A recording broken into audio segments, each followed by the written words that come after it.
እግዚአብሔር ይሁን እንደገና እድል ስለዛሃበና እንደገና እግዚአብሔር እድል ስለዛሃበና ስሙ ይክበር ሎም ምሸት እንደገና በጸሎት ፕሮግራምና እንጀምሪና እግዚአብሔር ድማ በቃሉን በመንፈሱን ገይሩ ንህይወትና ዝኸውን ክዛረበና እዩ እግዚአብሔር ከም ዝራብ ዓዱ ዒሉ አይፈልጠን ነቲ ዝሰምዕ እግዚአብሔር ይዛረቡ እሞ ክንጸልይና እስቲ እግዚአብሔር ቃሉ መንፈሱ እማእኸልና ብምልአት ክኸውን እግዚአብሔር በቃሉ ክባረኸና ክንጸልይና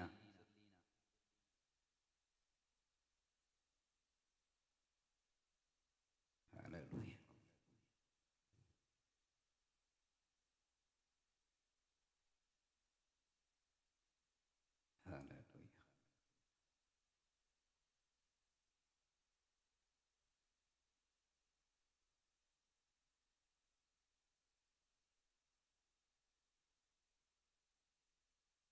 ቃል አምላክ ዕብራውያን 4:12 ቃል አምላክ ሕያውን መስለጥን እሞ ካብ ክልተ ዝኣፉ ሰይፍ ዝበልሐ እዩ ነፍስን መንፈስን መፈላለይን አካላትን አንጉዕን ክሳዕ ዝፈላሊ ሰጥም أمحلانن حساب لبن كأز فرديو أتي تبتاب أنه بوغاء أبكدم عينو كل جاه زبلن كل عوني ينبر أبكدميو زحباء فطور يلبون تلزي قال أملاك هياو يمو اتهياو زخونا قال اكسي أبهر أملاك منفس قدوس أما أخلنا كفسلنا قالوا زل عالماويو قالوا هياويو اتقال زلوت قاليو وتقال نهوت تحدثو زمت ريستور زغبر يمو እግዚአብሔር በቃሉ ገይሩ እንደገና ህይወት ዝሐድስ አምላክ يمو እስክሎም ምሸት እግዚአብሔር በቃሉ ክዛረበና ንህይወትና ክትንክፎ ቃሉ ናብኡ ከቅረበና እተቃል ዘለዓለማዊ ሕያው ዝኾነ ቃል يمو منفس قدوس أما أخلنا بملآت كجلت تزارباي تسقى نسمع عين مستوعال ذهب أملاخ بقالو مستوعال كهبنا سمعنا دما بهوت كنبرلو እግዚአብሔር እሱ ከገብረልና ክንጸልይና ኢየሱስ ክርስቶስ ተማለሎ ምን ዘለዓለም ሕያውዩ ኢየሱስ ክርስቶስ ተማለሎ ምን ዘለዓለም ሕያውዩ ቃሉ ዘለዓለማዊው ቃሉ ፈዋሲኡ ቃሉ ካብ ኃጢአት ዘንጽህ ዘሐጽብ ዘለዓለማዊ ቃልዩ ንዝ ቃል እዚ እግዚአብሔር መንፈስ ቅዱስ ኣብ ማእኸልና ክገልጾ ንህይወት ክኾነልና ቃሉ ኣብ ማእኸልና ክመልእ ኣየራት ቃል ኣምላኽ ክመልእ ሰማያት ቃል ኣምላኽ ክመልእ لبنا قال أملاخ يأمرنا قال أملاخ كمل أو اتقال هياويو سب كاب أملاخ آف بزوت قال مبر بنجرات راي أين برنيو تبايلو تعوف يمو قالوا سمعنا بهوت ننبر سبات نخن كون اكزي آبير مس قالوا أتعيزونا لومو قالوا أما أخلنا بملآت أبيوتنا بملآت هاللويا يسوس هاللويا قال كاب منفس قدوس أما قال كاب منفس قدوس أما أخلنا اتقال هياون مسلطنيو قال أملاخ منفسيو هيوتيو هيوت زهب قاليو أوشتن أبدجن كوينان سمعو نهوت كونلنا نفوس كونلنا نبرخت كونلنا ቃል አምላኽ መለኮታዊ ቃል እዩ ናይ ሰብ ቃል ኣይኮነን ናይ ሰብ አተሓሳስባ ውጽኢት ኣይኮነን ቅዱሳን ነቢያት ብመንፈስ ቅዱስ ተመሪሖም ዝጸሓፍዎ እዩ እቲ ስልጣን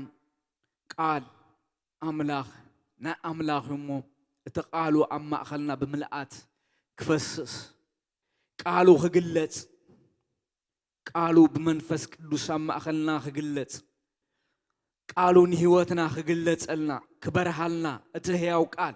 ምግላህ ቃሉ ክህበና ንተዛራባይ ንሰማዓይ ምግላህ ቃሉ ክህበና መንፈስ ቅዱስ ኣብ ማእኸልና ብምልኣት ሃሌሉያ ኢየሱስ ክርስቶስ ትማልን ሎምን ንዘለዓለም ሕያው እዩ እቲ ቃል ሕያው ዝኾነ ቃሉ ብመንፈስ ኣብ ማእኸልና ክግለጽ ቃሉ ዘለዓለማዊ እዩ ቃሉ ሕያው እዩ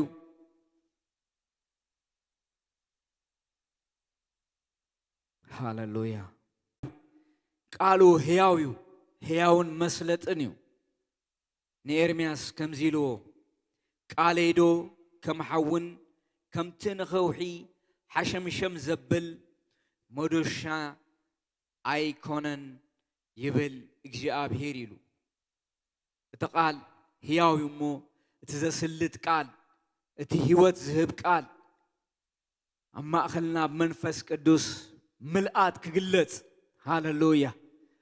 እቲ ቃል ዝሓዘሎ መንፈስ ኣብ ህይወትና ክኸውን ሃሌሉያ ኢየሱስ ክርስቶስ ትማልን ሎምን ንዘለዓለም ሕያው እዩ ኢየሱስ ክርስቶስ ትማልን ሎምን ንዘለዓለም ሕያው እዩ ቃል ቃል ቃል ቃል ቃል ተዛረብ ኢላቶ ቃል ቃል ቃል ቃል ቃል ቃል ተዛረብ ኢሎ ቃሉ ሕያው እዩ ቃል ይፍውስ እዩ ቃል የጸናንዕ እዩ ቃል የሳግር እዩ ቃል ዘለዓለማዊ እዩ እቲ ዘለዓለማዊ ቃል ተዛረብ ኢሉ ተዛረበና በቃልካ ንበሎ በቃልካ ተዛረበና ንህይወት ዝኸውን ቃል ተዛረበና ንፈውሲ ዝኸውን ቃል ተዛረበና ንሓይሊ ዝኸውን ቃል ተዛረበና ትዛረብ አምላኽ ኢኻ እሞ ተዛረበና ንበሎ ቃል ተዛረብ ኢሎ ቃሉ ስልጣን ኣለዎ ቃሉ ሓይል ኣለዎ ቃሉ ፈውስ ኣለዎ ቃሉ ምጽንናዕ ኣለዎ ቃል ሃሌሉያ እቲ ሕያው ቃል እቲ ዘለዓለማዊ ቃል ኣብ ማእኸልና ብምልኣት ክግለጽ ሃሌሉያ እቲ ዝፈትሕ ቃል እቲ ሓይሊ ዝህብ ቃል እቲ ዘጸናንዕ ቃል እቲ ዝመርሕ ቃል እቲ ንልቢ ብርሃን ዝህብ ቃል ካብ ጸልማት ዘውፅእ ሕያው ቃል ኣብ ማእኸልና ብምልኣት ክግለጽ ሃሌሉያ ኢየሱስ ክርስቶስ ትማልን ሎምን ንዘለዓለም ሕያው እዩ ከም ልማድ ዘይኮነስ ሃረሪልና ክንጽበዮ ከም ልማድ ዘይኮነስ ሎማዓንቲ ጎይታ ኣብ ህይወተይ በቃሉ እቲ ዝሓሰቦ ክገብር እዩ ኢልና ልብና ከፊትና ክንሰምዖ ቃል አምላኽ ዘለዓለማዊ ቃል እቲ ቃል መንፈስ እዩ እቲ ቃል ህይወት እዩ ኢየሱስ ክርስቶስ ትማልን ሎምን ንዘለዓለም ሕያው እዩ እቲ ዘለዓለማዊ ቃል እቲ ሓያል ቃል እቲ ዝፍውስ ቃል እቲ ዝፈትሕ ቃል እቲ ሓራ ዘውፅእ ቃል እቲ ዘናግፍ ቃል ኣብ ማእኸልና ብምልኣት ሃሌሉያ ማእሰርቲ ዝፈትሕ ቃል ኣብ ማእኸልና ብምልኣት ኢየሱስ ክርስቶስ ትማልን ሎምን ንዘለዓለም ሕያው እዩ ቃል ሕያው ቃል ዝፈትሕ ቃል ዘለዓለማዊ ቃል ዝፍውስ ቃል ሃሌሉያ ማእሰርቲ ዝበትኽ ቃል ካብ ጸልማት ዘውፅእ ቃል ዘሳግር ቃል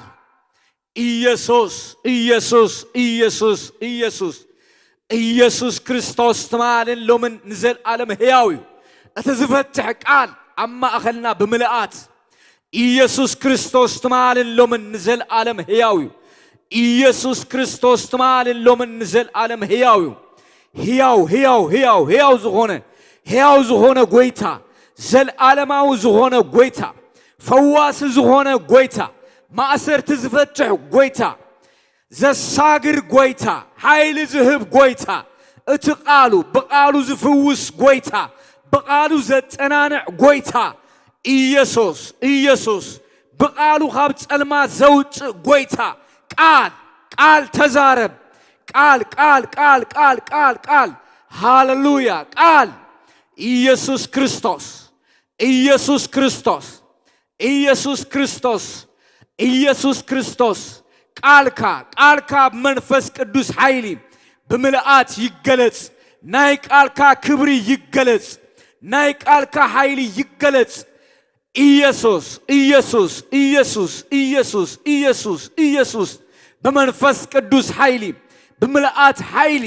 በቃልካ መንፈስ ተገለጽ ሃሌሉያ ኢየሱስ ኢየሱስ ኢየሱስ ኢየሱስ ብምልአት ቃልካ ተገለጽ ሃሌሉያ ኤፍታህ ዝብል ቃልካ ይውፃ ትዝፈትሕ ቃል እቲ ኤፍታህ ዝብል ቃል ኢየሱስ ኢየሱስ ኢየሱስ ኢየሱስ ኢየሱስ ንእሱራት ዝፈትሕ ቃል ካብ ጸልማት ዘውፅእ ቃል ኢየሱስ ክርስቶስ ሃሌሉያ ሃሌሉያ ሃሌሉያ ሃሌሉያ ኢየሱስ ክርስቶስ ትማልን ሎምን ንዘለዓለም ሕያው እዩ ኢየሱስ ክርስቶስ ትማልን ሎምን ንዘለዓለም ሕያው እዩ ኢየሱስ ክርስቶስ ትማልን ሎምን ንዘለዓለም ሕያው እዩ ቃል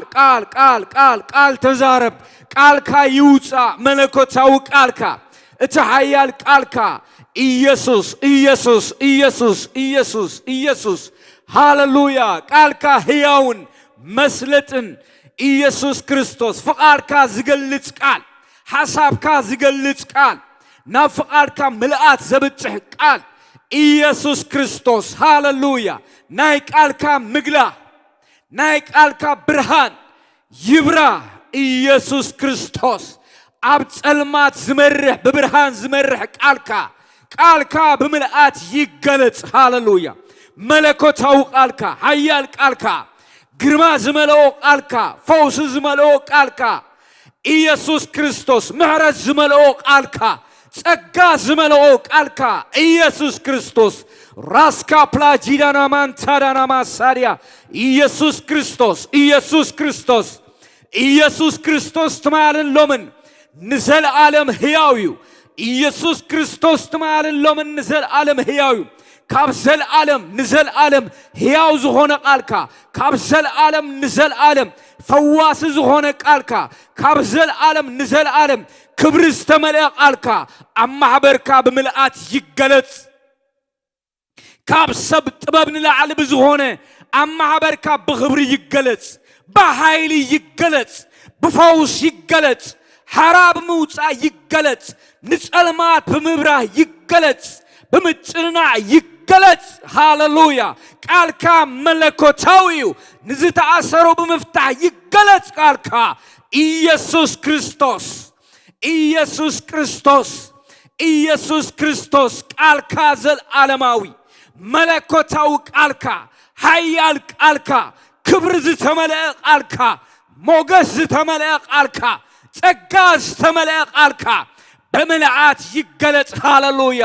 ኢየሱስ ኢየሱስ ኢየሱስ ቃልካ ብምልአት ይገለጽ በመንፈስ ቅዱስ ኃይል ይገለጽ በክብሪ ይገለጽ በምልአት ይገለጽ ሃሌሉያ ይገለጽ ይገለጽ ይገለጽ ሃሌሉያ ምግላህ ቃልካ በመንፈስ ቅዱስ ይሁን ኢየሱስ ዘለዓለማዊ ቃልካ ሕያው ቃልካ ፈዋሲ ቃልካ እቲ ሕይወት ዝህብ ቃልካ በመንፈስ ቅዱስም በኃይሊ በምልአት ይገለጽ በጸጋ ምልአት ይገለጽ በፈውስ ኃይል ይገለጽ ማእሰርቲ ብምፍታሕ ይገለጽ ብምጭንናዕ ይገለጽ ኢየሱስ ንርኩሳን መናፍስቲ ብምውፃእ ይገለጽ ኢየሱስ ኢየሱስ ኢየሱስ ኢየሱስ ኢየሱስ ክርስቶስ በቃልካ መናፍስቲ ከም ዘውፃኻ ቃልካ ይዛረብ ሕጂ እውን ሕያው ቃልካ ዘለዓለማዊ ቃልካ ፈዋሲው ቃልካ መለኮታዊ ቃልካ ናይ ቃልካ ኃይል ይገለጽ ሃሌሉያ ናይ ቃልካ ኃይል በመልአት ይፍሰስ ኢየሱስ ኢየሱስ ኢየሱስ ኢየሱስ ክርስቶስ ኢየሱስ ክርስቶስ ኢየሱስ ክርስቶስ ኢየሱስ ክርስቶስ ኢየሱስ ቃል ተዛረብ ቃል ቃል ቃል ካይገለጽ በመንፈስ ቅዱስ መልአት ቃል ካይገለጽ አብስበግቲ ይገለጽ ኢየሱስ አመማህራን በመንፈስ ቅዱስ ኃይሊ ቃል ካይገለጽ ከበአምሮ ፍልጠት ለዓል ቃል ከመንፈስ ቅዱስ ይገለጽ ኢየሱስ ኢየሱስ ካብ ሲስተማቲክ ቴዎሎጂ በዘለዓል ቃልካ በመንፈስ ቅዱስ ኃይል ይገለጽ እትዘድሕን ቃልካ እትዝፈውስ ቃልካ እትመለኮታው ክብር ዝመለው ቃልካ በመልአት ይገለጽ ኢየሱስ ኢየሱስ ኢየሱስ ኢየሱስ ክርስቶስ ናይ ቃልካ ክብር ይገለጽ ናይ ቃልካ ሞገስ ይገለጽ ንኃይልኻ ይገለጽ ኢየሱስ ክርስቶስ ቃልካ በመልአት ይገለጽ መለኮታው ቃልካ እትፈዋስ ቃልካ እቲ ህይወት ዝህብ ቃልካ እቲ ማሰርቲ ዝፈትሕ ቃልካ ንርጉሳን መናፍስት አጋንንቲ ዘፈርስ ቃልካ ዝግልብጥ ቃልካ ዝነቅል ቃልካ እቲ ዝፈውስ ቃልካ እቲ ህይወት ዝህብ ቃልካ በመልአት ይገለጽ ሃሌሉያ በመልአት ይገለጽ ኢየሱስ ኢየሱስ ኢየሱስ ኢየሱስ ኢየሱስ ኢየሱስ ናይ ክብር መንፈስ ናይ ኃይል መንፈስ ኢየሱስ ክርስቶስ እቲ ቃልካ በመልአት ይገለጽ በክብር ይገለጽ ኃይልኻ ይገለጽ መንፈስካ ይገለጽ ኢየሱስ ክርስቶስ ትማልን ሎምን ንዘል ዓለም ሕያው ይኻሞ ኃይልኻ በመልአት ይፍሰስ ይፍሰስ ኢየሱስ ኢየሱስ ክርስቶስ ኢየሱስ ክርስቶስ ኢየሱስ ክርስቶስ ኢየሱስ ክርስቶስ ክብርኻ በመልአት ይገለጽ ኃይልኻ በመልአት ይገለጽ ፈውስኻ በመልአት ይገለጽ ምጽናዕኻ በመልአት ይገለጽ ምግላጽ ቃልካ ኢየሱስ ንግላህ ቃልካ ንሕፃውንቲ ጠቢባን ይገብር ጥበብ ዝህብ ቃልካ ይገለጽ ኃይል ዝህብ ቃልካ ይገለጽ ኢየሱስ ክርስቶስ ትማልን ሎምን ንዘል ዓለም ሕያው ኢኻ ድምጽኻ ሓያል እዩ ቃልካ ሓያል እዩ ብርቱዕ እዩ ፈዋሲ እዩ ዘለዓለማዊ እዩ ኢየሱስ ስለትገብሮ ነመስግነካ ስለትገብሮ ነመስግነካ ስለትፍጽሞ ነመስግነካ ሃሌሉያ ክብርን ምስጋናን ንህበካ ክብርን ውዳሰን ንህበካ ስለትገብሮ ክብርን ንህበካ ስለትፍጽሞ ክብርን ንህበካ ይግባአካ እዩ ካብ ዘለዓለም ንዘለዓለም ክብሪ ይግባአካ ውዳሴ ይግባአካ አምልኾ ይግባአካ ስግደት ይግባአካ ቃልካ ሓያል እዩ ኢየሱስ ኢየሱስ ኢየሱስ ኢየሱስ ክብርን ምስጋናን ንዓኻ ይኹን ውዳሴ ንዓኻ ይኹን ነመስግነካ አምላኽና ኢኻ ጎይታና ኢኻ መድሕና ኢኻ ክብሪ ንህበካ ንግዛአልካ ካብ ዘለዓለም ንዘለዓለም ነኽብረካ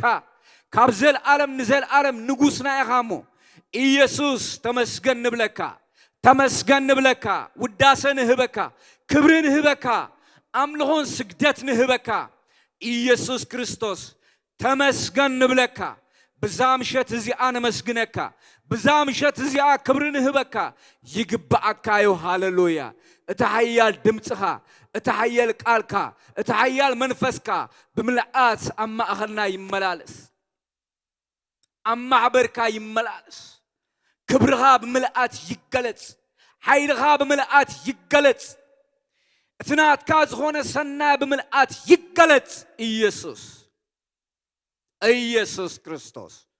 ውድ ሕያው አምላኽ ክብሪ ንህበካ ነመስግነካ ሃሌሉያ ስምካ ኣብ ዘለዓለም ንዘለዓለም ይኽበር እሙን ኢኻ እሞ ተመስገን ንብለካ ኣለና ከም ትገብሮ ንኣምን ኢና እሞ ነመስግነካ ኢየሱስ ክርስቶስ ክብርን ህበካ ነመስግነካ ውዳሰን ህበካ ክብርን ህበካ ዝመስለካ የለን ዝወዳደረካ የለን ንስኻ ዘለዓለማዊ አምላኽ ንስኻ ሕያው አምላኽ ኢኻሞ ተባረኽ ንብለካ ክበር ንብለካ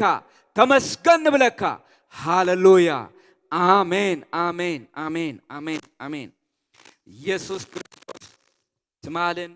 ሎመን ዘለዓለም ሕያው እዩ ዝመስሎ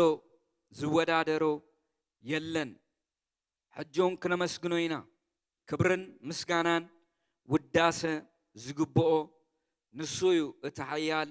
ዘለዓለማዊ ዝኾነ አምላኽ ክብርን ውዳሰን ንዑ ይግብኦ እዩ ኢየሱስ ክርስቶስ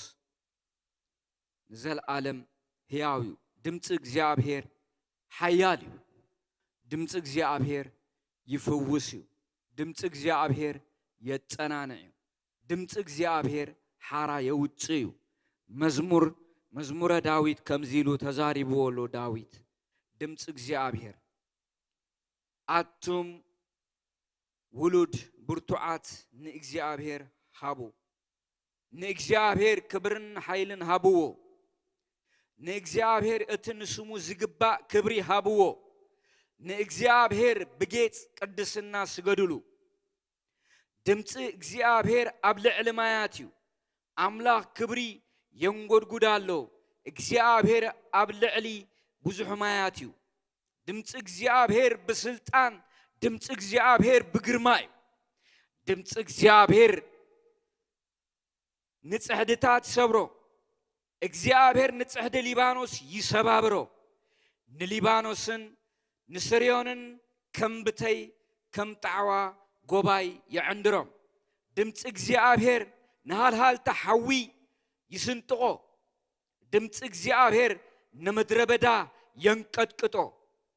እግዚአብሔር ንምድረ በዳ ቃዴስ የንቀጥቅጦ እዩ ድምፂ እግዚአብሔር ንኢራባት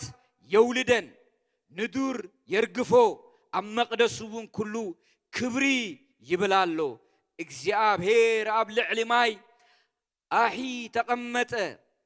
እረ እግዚአብሔር ሲ ንዘለዓለም ነጊሱ ክቕመጥ እዩ እግዚአብሔር ንህዝቡ ሓይሊ ይህቦ እግዚአብሔር ንህዝቡ ብሰላም ይባርኽ እግዚአብሔር ንህዝቡ ሓይሊ ይህቦ እግዚአብሔር ንህዝቡ ብሰላም ይባርኽ ነመስግኖ ንዚ ዘለዓለማዊ አምላኽ እግዚአብሔር ንህዝቡ ሓይሊ ይህብ እግዚአብሔር ንህዝቡ ብሰላም ይባርኽ ድምፂ እግዚአብሔር ሓያል እዩ ድምፂ እግዚአብሔር ብርቱዕ እዩ ድምፂ እግዚአብሔር ዘለዓለማዊ እዩ ድምፂ እግዚአብሔር ንሊባኖስ ዱር የንቀጥቅጦ ድምፂ እግዚአብሔር ዘለዓለማዊ እዩ ነመስግኖ እስኪ ኢየሱስ ክርስቶስ ትማልን ሎምን ንዘለዓለም ሕያው እዩ እወ ትማልን ሎምን ንዘለዓለም ሕያው እዩ ድምፂ እግዚአብሔር ስልጣን ዝተመለየ እዩ ድምፂ እግዚአብሔር ሓይሊ ዝተመለየ እዩ ድምፂ እግዚአብሔር ፈውስ ዝተመለየ እዩ ድምፂ እግዚአብሔር ሓርነት ዝተመለየ እዩ ነመስግኖ ድምፁ ዘለዓለማዊ እዩ እቲ ድምፁ ሓራ የውፅኡ ተራ ድምፂ ይኮነን ናይ ፍጡራን ድምፂ ይኮነን ናይ ሰብኣዊ ፍጡር ድምፂ ወነይ ናይ ካልእ ድምፂ ይኮነን ድምፂ እግዚአብሔር ሓያል እዩ እግዚአብሔር ድምፁ እቲ ሓደ ቃሉ እዩ ብቃሉ መንፈስ ገይሩ ዝዛረብ አምላኽ እዩ ብዛዕባ እዚ ሕያው ዝኾነ ድምፁ ነመስግኖ ሃሌሉያ እግዚአብሔር አምላኽ ነመስግነካ እቲ ዘለዓለማዊ ድምፅኻ እቲ ሕያው ቃልካ መንፈስ ቅዱስ መሪሕነት ዝተጻሕፈ ነቲ ሕያው ቃልካ አብርሆ ትህበሉ ጎይታ ንስኻ ኢኻ እሞ ተመስገን ንብለካ ኣለና ካብ ዘለዓለም ንዘለዓለም ሕያው ኢኻ ካብ ዘለዓለም ንዘለዓለም ክብሪ ንህበካ ሰማያት መንፈስካ ጸሪዩ ምድርን ሰማይ በቃልካ ተፈጢሩ ነመስግነካ ቃልካ ሙሉእ ስልጣን ዘለዎ እዩ ንቃልካ ክብሪ ንህብ ምስጋና ንህብ ውዳሰ ንህብ አምልኾ ንህብ ዘለዓለማዊ ኣምላኽ ተመስገን ንብለካ ካብ ዘለዓለም ንዘለዓለም ሰማያት ብቓልካ ጸኒዑ ምድሪ እውን ከምኡ ተመስገን ንብለካ ነመስግነካ ካብ ዘለዓለም ንዘለዓለም ክብሪ ንህበካ ካብ ዘለዓለም ንዘለዓለም ነወድሰካ ካብ ዘለዓለም ንዘለዓለም ንገስ ንብለካ ተዛረበና ድምፅኻ ብምልኣት ይፍሰሰልና ተዛረበና በቃልካ ተዛረበና በመንፈስ ቅዱስ ድምፅኻ ተዛረበና በቃልካ ልብና አሰራስሮ በቃልካ መንፈስና ሐድሶ በቃልካ ፈውሰና በቃልካ ኃይልን ጸጋን አልብሰና ኢየሱስ ክርስቶስ ካብ ዘለዓለም ንዘለዓለም ክብርን ህበካ ካብ ዘለዓለም ንዘለዓለም ነወድሰካ ካብ ዘለዓለም ንዘለዓለም ነኽብረካ ተዛረበና ጽቡቅ ጌርካ ተዛረበና ንሕናውን ባሮትካ ንሰምዓካ ተዛረብ ጎይታ ንሕናውን ንሰምዓካ በቃልካ ተዛረበና በመንፈስካ ተዛረበና ንህይወት ዝኾነና መገድና ዘቕንዕ ዝፍውሰና ንበረኸት ዝኾነና ብቁኑዕ ጎደና ዝመርሐና ቃልካ ኢየሱስ ይገለጽ በመንፈስ ቅዱስ ኃይል ኢየሱስ ክርስቶስ ትማልን ሎምን ንዘለዓለም ሕያው ኢኻ እንተዛራባይ ጸጋ ንሰማዓይ ምስቱ ዓልትህብ ንስኻ ኢኻ እሞ ቅዱስ እግዚአብሔር ሎም ምሸት ቃልካ ዘምጻልና ሓው ቅዱስ እግዚአብሔር አብርሃም በመንፈስ ቅዱስ ኃይሊ በቃልካ ቅዱስ እግዚአብሔር ከናፍሩ በመንፈስ ቅዱስ ኃይሊ ክትንክፎ ናይ ቃልካ ምግላህ አብ ሕይወቱ ኸውን ናይ ቃልካ ምግላህ አብ ሕይወቱ በኽብርኻን በጸጋኻን አብ ልዕሊኡ ተገለጽ ኢየሱስ ክርስቶስ ቃልካ ኃያል እሞ ቃልካ ዘለዓለማዊ እሞ እቲ ቃልካ ኢየሱስ ክርስቶስ በመንፈስ ቅዱስ ምልአት ይገለጽ በኽብሪ ይገለጽ ክብር ምስጋና ንዓኻ ንህብ ተሪፉ ዘሎ ጊዜ ኩሉ ተረከብ ክብርን ምስጋናን ውዳሰን ካብ ዘለዓለም ንዘለዓለም ነቲ ሕያው ዝኾነ ጎይታ ይኹን በብዘለናዮ ክብርን ምስጋናን ናሃቦ ኢየሱስ ክርስቶስ ትማልን ሎምን ንዘለዓለም ሕያውዩ ሓውና አብርሃም አገልጋለ አብርሃም ናብ ዝመጽኡ ቃል አምላኽ ከቕርበልናዩ ንዑን መንፈስ ቅዱስ ዝቦታ እዚ ከረክቤ አሜን ተባረክ ሃሌሉያ ሃሌሉያ ኢየሱስ ክርስቶስ ጎይታዩ ሃሌሉያ ኢየሱስ ትማልን ሎምን ንሱ ንዘለዓለም ሕያው እዩ ሃሌሉያ ሃሌሉያ እግዚአብሔር ይመስገን ሃሌሉያ ሃሌሉያ ጎይታ ነመስግነካሎና ንባርከካሎና ልዕል ነብለካሎና እግዚአብሔር አምላኽ ለሞን ዝዕድል ስለዝኸፈትካ ተመስገን ኩሉ ኻባኻይሞ ክብር ኩሉ ንዓኻ ይኹን the mighty name of Jesus ጸለና አሜን አሜን ሃሌሉያ ከመይ ቀዲኹም ኩሉ ሰላም ዲው ሃሌሉያ ኢየሱስ ክርስቶስ ጎይታ እዩ ኢየሱስ ክርስቶስ ትማልን ሎምን ንዘለዓለም ንሱ ሕያው እዩ ሎማዓንቲ ሒዘያ መጽ ዘለኹ ሓሳብ ወይ ድማ ካብ ቃል እግዚአብሔር አርእስታ እንታይ ትብል እያ እግዚአብሔር ካብ ኩሉ ዝምረጽ አምላኽ እዩ ትብል እግዚአብሔር እንታይ እዩ ካብ ኩሉ ዝምረጽ አምላኽ እዩ ሃሌሉያ ሃሌሉያ ካብ ኩሉ ይሕረን ንሱ ካብ ኩሉ ዝበልጽ ንሱ ዝብሊና ክንርኢ ማለት እዩ በቃል አምላኽ አደጊፍና ድማ ክንሪኦ ኢና ማለት እዩ እግዚአብሔር ይመስገን ሰብ ካብ ኩሉ ፍጥረት እንታይ እዩ ዝኸበረ እዩ ሰብ እንታይ እዩ ካብ ኩሉ ፍጥረት ካብ ኩሉ ኣብዚ ምድሪ ዘሎ ተፈጢሩ ዘሎ ዝኸበረ ሰብ ኢልወሎ እግዚአብሔር ኣብዚ ፍጥረት ኣለና ማለት እዩ ኩሉ ምስ ፈጠረስ ኣብ መወዳእታ ንሰብ ስለ ዝፈጠሮ ማለት እዩ እግዚአብሔር ይመስገን ስለዚ ካልእ ከዓ ምስ አምላኽ ንሪኦ ማለት እዩ ምስ አምላኽ ክወዳደር ንሪኦ ዓለም ብፍላይ ተወዳድሮ እንታይ ገንዘብ እዩ ማለት እዩ ገንዘብ ዓለም ኣብዚ ሕጂ እዚ ንመን ተምልኽ ኣላ እንድሕሪልና ንገንዘብ ኢኮኖሚ ብዝብል ምኽንያት ጉልባት ተጠቂማ ንገንዘብ ያተምልኽ ዘላ ማለት ስለዚ ብዙሓት ድማ ንገንዘብ ደምልኹ ከም ደለው ኢና ንርኢ ማለት እዩ ኣብዛ ዓለም ማለት እዩ ወንጌል ማቴዎስ ክንርኢና ወንጌል ማቴዎስ ምዕራፍ 6 ጥቕሲ 24 ሃሌሉያ ናይ ገንዘብ ነገር ክሳዕ ክንደይ ምስ ኣምላኽ ዝዳረግ ከም ዝኾነ ዓለም ከምኡ ከም ትሪኦ ንዓና ድማ ከመይ ገይሩ ከም ዝምህረና ክንሪኦ ኢና ማለት እዩ ወንጌል ማቴዎስ ምዕራፍ 6 ጥቕሲ 24 ከምዚ ድማ ይብል ንኽልተ ጎይቶት ክግዛእ ዝኽእል የልቦን ንኽልተ ጎይቶት መነመንዮም ቶም ጎይታ ኮይኖም ዘለው ኣምላኽን ገንዘብን ማለት እዮም ሕጂ ንኽልተ ጎይቶት ክግዛእ ዝኽእል የልቦን ወይ ንኣምላኽ ትግዛእ ወይ ድማ ንገንዘብ ትግዛእ ማለት እዩ ወይ ነቲ ሓደ ጸሊኡ ነቲ ሓደ ይፈቱ ወይ ከዓ ነቲ ሓደ ተኣዚዙ ነቲ ሓደ ይነዕቕ ንኣምላኽን ገንዘብን ክትግዝኡ ኣይኮነልኩምኒዩ ይብለና ማለት እዩ ሃሌሉያ ንኽልቲኡ ክትግዛእ ኣይትኽእልኒ ኢኻ ስለዚ ንመን ከም ትግዛእ ክትፈልጥ ኣለካ ማለት እዩ ናይ ዓለም ግን ከም ዝበልኩኹም ንሪኦ ኢና ማለት እዩ ፈርስት ክላስ ተባሂሉ ሚድል ክላስ ሎወር ክላስ ተባሂሉ ፈልያቶላ ወይ ድማ ናይ ዓለምና ሃፍታማት ተባሂሎም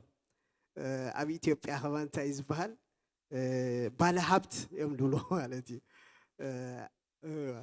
ሕጂ ገንዘብ ኣዝዩ ክሳዕ ክንደይ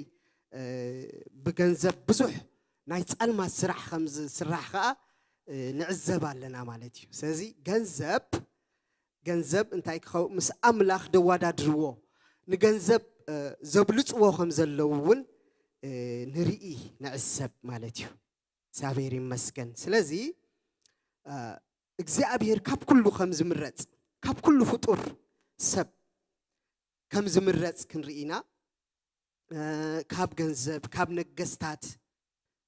ካብ ኩሉ ነገራት ከም ዝምረጽ ኢና ክንርኢ ማለት እዩ መጀመርያ ክንሪኣ ዘልየ ደለኹ መዝሙር ዳዊት ምዕራፍ 27 ጥቕሲ 10 መዝሙር ዳዊት ሃሌሉያ ኢየሱስ ጎይታ እዩ መዝሙር ዳዊት ሃሌሉያ መዝሙር ዳዊት ምዕራፍ 27 ጥቕሲ 10 ከምዚ ድማ ይብል ኣቦይን እኖይን እኳ እንተ ዝጥንጡንኒ ኣቦይን እኖይን ማለት ኣቦይን ኣደይን ማለት እዩ ኣቦይን ኣደይን እኳ እንተ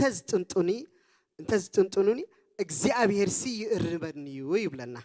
ቃል እግዚአብሔር ማለት እዩ ውሉድ ምስ ኣቦና ኣደን እቲ ውሉድ ኣብ ትሕቲ ኣቦና ኣደን ይዝዓቢ ኣቦና ኣደን ብፍላይ ሞር ክሎስ ናበደዮም ማለት እዩ ካብ መጀመርያ ጀሚራ ሞር ክሎዘር ስለ ዝኾኑ ነደ ማለት እዩ ኣቦና ኣደን ግን ብሓላፍነት ይዕብይዎም ማለት እዩ ኣብዚ ሕጂ ኣብ ትሕቲ ኣቦና ኣደን ከዓ ይመሓደሩ ኣቦና ኣደን ከዓኒ ተሓተት እዮም ስለ ውሉዶም እንታዮም ተሓተት እዮም ማለት እዩ ስለዚ እቲ ዝቐረበ ቅርርብ ከዓ ኣብ ምንታይ ኢና ንሪኦ ኣብ መንጎ ወላድን ውላድን ኢና ንርኢ ማለት እዩ ቃል እግዚአብሔር ግን እንታይ ኢልና ኣሎ መዝሙር ዳዊት ኣቦይን ኣደይን እንኳ እንተ ዝጥንጡንኒ እግዚአብሔር ግና ይእርንበኒ እዩ ትብል ማለት እዩ እግዚአብሔር እንታይ ይገብር ይእርንብ እዩ ስለዚ እንተ ጠንጠኑን ግን ይብለና ቃል እግዚአብሔር ግና ይእርንበኒ እግዚአብሔር ግና የኽብረኒ እግዚአብሔር ግና የልዕለኒ እግዚአብሔር ግና ይሰርሐኒ እግዚአብሔር ግና የዕብየኒ እግዚአብሔር ግና እንታይ ይገብር ይጓስየኒ ማለት እዩ ሃሌሉያ ሃሌሉያ ሰይ ለዚ እግዚአብሔር ብሉጽ ከም ዝኾነ ርኢና ያለና ኣብዚ ቃል ኣምላኽ እዚ ካብ ኩሉ ዝምረጽ ምዃኑ ስለዚ ነዚ ክንፈልጥ ኣለና ማለት እዩ ንሕና ከም ኣመንቲ ብፍላይ ነዚ ክንፈልጦ እዩ ዘለና ስለምንታይ ኣብ ምጉርምራም ከይንኣቱ መታን ካብ ሰባት ከይንጽበ ካብ ኣገልገልቲ ከይንጽበ ብዙሕ ሰብ ካብ ኣገልገልቲ ዝጽበ ብፍላይ ኣማኒ إذا كله صعب وخبكع إذا كله نيسوس حري خبكع أبيوته جن كمان يتصبه لو مي خابي نتصبه لنا أنا حجن نفسي حتى اللخو نفسي كمان كنت تصبيت هلوي ولد كوا ولد تهتسأن كمان سي كمان كم تصبي نقرنا زلو خابك زي أبير هتسأن كن رئينا دما أبي إساس 4 تقسي 15 مور كبرها لنا يزقال زقاء زابير مسكن بزقال زقاء خمو قرم رام كن واتسينا إلي حسب زابير مسكن هاليلويا ويتا تبارك لذي يوك ألكا إسياس معراف 4 تقسي 15 تنبيت إسياس معراف 4 سبيت دو نفر خرسا خسع زيت رحلو نتزت أبو ولادا خترسعي كألايو إلو وين دحر كوين تملسخ أيلو مالتي من مكان ساتن انترس عايب للنفسي أنس أي كرس عكن إيه أنس تاي قبركن أي رس عكني ولنا مالتي رينا يا مالنا دو أدن ولدا خدربي بزح تاريخ رينا لنا سالا تكنولوجي تساني لن زابير مسكن أجزابير جن تاي قبرني أي رس عني ولنا أي رس عكن أي تنتنكن كتوخ أنت يا جبركان أشي شايب لك سلازم من تايد أنا وقرمرم من تايد أنا بكالي نرئي تزمرت إجزابير نديو قالوا خم ندي زبلنا نازله زابير مسكن تنبيت إرمياس كأخن رئينا تنبيت إرمياس إسران سلستن هاليلويا thank you Lord تنبيت إرمياس معرف إسران سلستن تقسي إسران سلستن نرأيه هاليلويا كان دونك أرما أملاخ ترايه نايروحوق أملاخ سي أيكون كندو يبل إكزابير أنا خيريوس سبدو أرسور سفرة خبأ يكالو يبل إكزابير سماين مدرن زمل أودو أنو أيكون كن يبل إكزابير لذي إكزابير أب كله زركب أملاخ كم زخانة خبز تقصزن مهر نخلينا أب كله زركب أنا سنايك أربات راح دي نايروحوك كي كون كندي وأنا دا أمو أب كم زعدن دي زلخو روحوك دي زلخو من كنا بيني ويون أبرخان دي زلخو أم مدربدان دي زلخو كندي مسكرنا سمعنا نخونا إكزابير كم مدربدا كوت كم مدربدا إكزابير كنابيوم أم مدربدا إكزابير ماي كستيوم نأجر تاريخ كمان لنا أم مدربدا ماي زنت على الروي إلى كساعة تصوعه اتزري إلى شم إكزابير زوج آتلو أبراهام أني الشاداي لتجالس له ساجن شم كساعة توصل له هنا كبدت نايتي مكرا أزخبيت كم زنبريري النفس جن شم إكزابير تاخوين خبيرو زابير مسكن سلزي إكزابير انتايب لنا له نايك أربع أملاخ ترحدي ناي روحون أملاخي انتايدا أباي توكلوا نعم رتصو مالتي بتحدو جن إكزابير مسكن سلزي أبوين إنه ينقى انتز تنتونني إكزابير يرنفنيو كندي بابو أماتي أم زي تسألوا كندي دي تقفعوا جن إكزابير زي دربي أملاخي سلازي خاب كله زحر أملاخ كم زغنا كابزي كنرداء نخلينا مالتي إكزابير مسكن كلا يتغن رئة زليد اللهو إتا أبزمو تسترخ بس سبيتي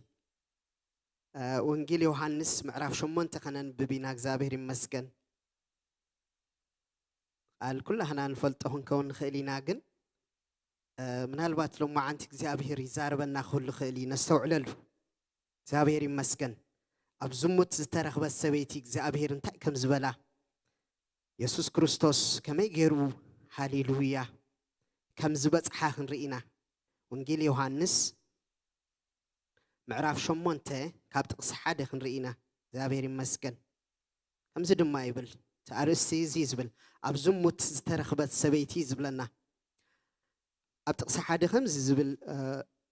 ከምዚ ከምብቦ ካብ ጥቅስ 1 ካብ 1 እስከ 11 ክንርኢና ኢየሱስ ግና ናብ ደብረ ዘይቲ ከደ ኢየሱስ ናበይ ከይደ ናብ ደብረ ዘይቲ እናዞረ ጽቡቕ ዝገብር ዝነበረ ጎይታ ናበይ ከይዱ ናብ ደብረ ዘይቲ ከይዱ ምድሪ ምስ ወግሐ አንኪኡ ከም በሐድሽ ናብ ቤት መቅደስ መጽ ንጎሆ ከአንታይ ገይኑ ምስ ወግሐሉ ናብ መን መጽዩ ናብ ቤት መቅደስ ከም ዝመጽ ይነግረና ብዘሎ እቲ ህዝብውን ናብኡ መጽ ተቀሚጡ ከአ ይምህሮም ነበረ ተቀሚጡ ከአ ይምህሮም ነበረ እንታይ ኮይኑ ብዘሎ እቲ ህዝቢ ናብ መን መጽዩ ናብ ጎይታ መጽዩ ማለት ኣብዚ ይምህሮም ይዘሎ ስለዚህ ኣብዚ ሰዓት እዚ ኮይኑ ማለት ጥቅስ 3 ንራእዮ ጸሐፍትን ፈሪሳውያንን ድማ ኣብ ዝሙት ዝተረኽበት ሰበይቲ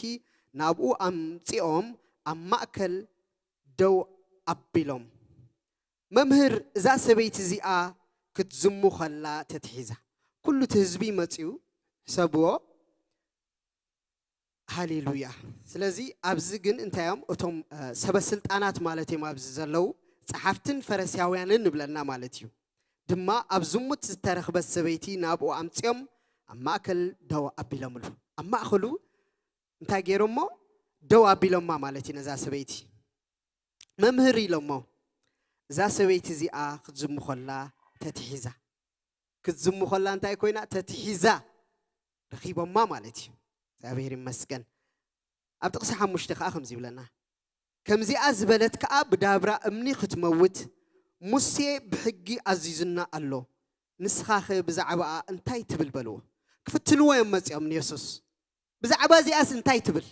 በቃ ቀትላይ ነዚኣ ዳዮም ድብል ደሎ በቃ ከመይ ጌርካ ሕጊ ሙሴ ክትጥሕስ ኢኻ እዮም ድብልዎ ደሎ ወሳቶም እቲ ሙሴ ዝኣዘዘ መን ምዃኑ ኣይፈለጡን ኣይስተውዓሉን ኣብዚ ሰዓት እዚ በቃ ረኸብናላ እዮም ድብሉ ደለው ጉድለት ረኺብናላ በቃ እዚኣ ሰብ እዚኣ ቀትላይ እንታይ ክገብራ ክንሪኦ ኢና ኢሎም ኣምጽእሉ ቁጥር 6 ከምዚ ይብለና መኽሰሲ ምእንቲ ክረኽብሉ እዚ ኢሎም ፈተንዎ ይብለና ንመን እዮም ዝፍትንዎ ደለው ንኢየሱስ ይፍትንዎ ኣለው እዚ መን እዮም እዚኦም ጸሐፍትን ፈሪሳውያንን ኣብ ሽዑ ዝነበሩ ሰበስልጣን ማለት እዩ መኽሰሲ ምእንቲ ክረኽብሉ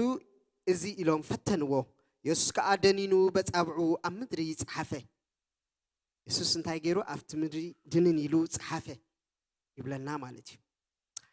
ደጋጊሞም ምስ ሓተትዎ ከኣ ቅንዕ ኢሉ ደጋጊሞም በቃ ወንታይ ዘስቅት ዘሎ እንታይ ዝጽሕፍ ዘሎ ኢሎም እግሮም ነይሮም ምሳቶም እንታይ ይኽብለና ኢሎም ተረቢሾም ምኽንያቱ ኣብቲ ውሽጦም እንታይ ስለ ዘሎ ክፋእ ይደሎ ሞት ቀተላ ደርቢያ ቀተላ በእማን ደርቢኻ ቀተላ ይዝብል ዘሎ በቃ ቀትለት ይዝጽበያ ዘሎ ርብሾም ኣሎ ሕማቅ ነገር ከኣፍቲ ውሽጦም ኮይኑ ንሶም ደጋጊሞም ስለ ዛረብዎ ዝነበሩ ማለት እዩ ስለዚህ ቅንዕ ኢሉ እንታይ ኢሎም ካባኻትኩም ኃጢአት ዘይብሉ ንሱ ቅድም እምኒ የውድቀላ በሎም ኃጢአት ዘይብሉ ኢሉ ቅድም ንሱ እንታይ ይግበረላ ኢልዎም እምኒ የውድቀላ ኃጢአት እንታይ ዘይገበረ ኃጢአት ዘይገበረ ፈጺሙ ዘይገበረ ማለት እዩ ለዚ ኃጢአት ብዙሕ ስለ ዝኾነ ዓይነቱ ማለት እዩ ኣብ ጥቅስ 8 ድማ ከም በሐድሽ ከኣ ደኒኑ ኣብ ምድሪ ጸሓፈ ደኒኑ ከኣ ኣብ ምድሪ ጸሓፈ ንሳቶም ግና ረዮ ክደን ክጽሕፍ ከሎ እዮም ከኣ ዝዛረቡ እንታይ ዝገብሩ ዘለዮም ዝብሉ ነይሮም ንሳቶም ግና እዚ ምስ ሰምዑ ብህልናትኦም ተረትዑሞ ካብ ዓበይቲ ጀሚሮም ክሳዕቶም ዳሕሮት ኩሎም በብሓደ ወፁ ኢየሱስ ምስታ ኣብ ማእከል ደው ኢላ ዘላ ሰበይቲ በይኑ ተረፈ ኣብ ሰዓት እዚ ኩሎም ንድሕሪት ተመልሱ ሓደ እኳ ኢዱ ዘንብረላ ክሳዕ ዘይተረኽበ ማለት እዩ ረእይዎ ኢየሱስ ከመይ ከም ዝገበረ ከመይ ብጥበብ ነታ ሰበይቲ ከም ዘድሓና ማለት እዩ ካብዚ ኩሉ ደናጉላ ሕሰብዎ ዝገርም እዩ እግዚአብሔር እንታይ ኮይንዎ በጽሕላ ማለት እዩ እግዚአብሔር ይመስገን ጥቅስ 10 ንሪና ኢየሱስ ከዓ ቅንዒሉ ብዘይ እታ ሰበይቲ ሓደ እኳ ከም ዘየልቦም ስራኤ ኣቲ ሰበይቲ እቶም ከሰስትኺ ደኣ ኣበይ ኣለዉ ዝፈርደክ ዶ የልቦን በላ ኣበይ ደኣ ኣለዉ እቶም ከሰስትኺ من دا يخفردك زفردك يلن ديو نساخا خمزي لا من لسا هلون يسوس نساخا حدوكا قويتاي بلتو حدوكا اختلكو حدوكا يلن مالتي كلهم مش تماليسهم يلنا كلهم تماليسهم مالتي أنا ون أي فردكني كيدي مو دقيم أي تبدلي بلا دقيم تاي تكبر أي تبدلي أي تأبسي نحاتياتنيا أيتصلني نتحاتيات يزصلق مالتي بتحد وجن دقيمكي حاتيات هيتكبري هيتبدلي مخنياتو نفسنا زي كنا نبدل نجزء أبير سلا نبدل مالتي أبز زمان الزجن حاتيات بق أخم قليل زرع له الزمان الله أبيز تقبر والله نحاتيات كمون خونا يجباني كمون خونا يجباني مبزامبر نحنا تصقاس لذهبنا مبزامبر እግዚአብሔር ሃሌሉያ ስለዘድሐንና مبزامبر نحنا ንሓጢያት እንዳንገብረው ይግባና ክንጽፎ ይግባና ኢየሱስ ዝበለዩን ደጊምካ አይትግበር ተነሳህ ነዓ ምጻ ዝብል ማለት እዩ እንተ ተመሊስካ ያጎይታ ኩሉ ግዜ አፍደግኡ خفت መሃኑ ይመረና ማለት ስለዚ እግዚአብሔር كاب كله زمرات مخانو كاب كلهم زم سبات يمرات كاب تجبناون نلعلي إجزابير يمرات يسوس يمرات إن أنا بلدلنا مالتي إجزابير يمسكن أبي وطا نحات أتبدل زسعابو تنتصلو خمس نبراري إنا كلهم بقى نتسئلهم ما نبينا بقى نبينا نساتهم حات أتقبر خمس نبرس فتسم كم تصوّا خلوا أبتحقق رحاتك كروم سلز نبرة أي تردوا من تنتصلون يروى كابس تنتصلون إجزابير حراوت إيوا كلهم بدار ما أمني خسروا يمدل يمنيرهم كلهم ناي كلهم أمني حسبوا قبل علي أن تزورد نيرو هاليلويا إجزابير كنا أدحينوا ناي موسى حقي خي ترفع قبل علي أموت كم زفرة داينا نري مخنياتو بخوم إليهم نعو حزامهم أنتم صحف حزامهم كسوا متهم سجنا فتحي أوت إلا بتبى بجيرو هاليلويا ناو أخن تلقي بجيروه نيسوس كم تمرت جيروه كاب كل سب نيسوس كم تمرت جيروه كويتا زابير مسجن هاليلويا كل نري أخا تا سامراوت سبيتيا سادم ما نري أينا هاليلويا زابير مسكن ساون تنتصلون يروايو نعلي تنتصلون يروا نايبزح نجر تنتصلون يروايو زابير مسكن هاليلويا وانجيل يوحنا معرف 4 دمان ساخن رأينا زابير مسكن هاليلويا بالساعة زي تنتصلو زلكم لعنا بيسوس الصحراء يقبريو نخلو بمعريز رئيسو سبت تجاجي عيت رأي نسب الصحاب كله يمراتيو الصحاب كله يحريو وانجيل يوحنس معرف 4 كاب حادث كاس 3 يزلو هاليلويا هاليلويا قويتا خا توم فريساوان سي يسوس كابناي يوحنس زبزحو دق مزامرتي خمس جبرن زتمقن مسمعهم مسفلت قنا خدك مزامرتي دا أمبر يسوس بعلو آيات مغن مدري هودا حد يقول نابقى لي لا تملسي بسماريا نمحلاف كأ ناي كد تخونو يسوس كريستوس أبزون يقوى عزيز الله يسوس كريستوس تاي قبر الله يقوى عز الله أبي بس حلو نام مدري هودا حد يقول نابقى لي لا تملسي بلنا أبتقصر 4-5 بلالو بسماريا نمحلاف كأ ناي كد تخونو بمنتاي بسماريا بزابوت هذه أنا نمحلاف ناي قد خوينوا مالتي قدي بلوي مالتي أستوعب لبزي يسوس قدي زخونو نجر كم زلوا يرينا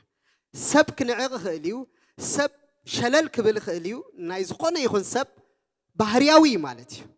يسوس جن كمو أيقونن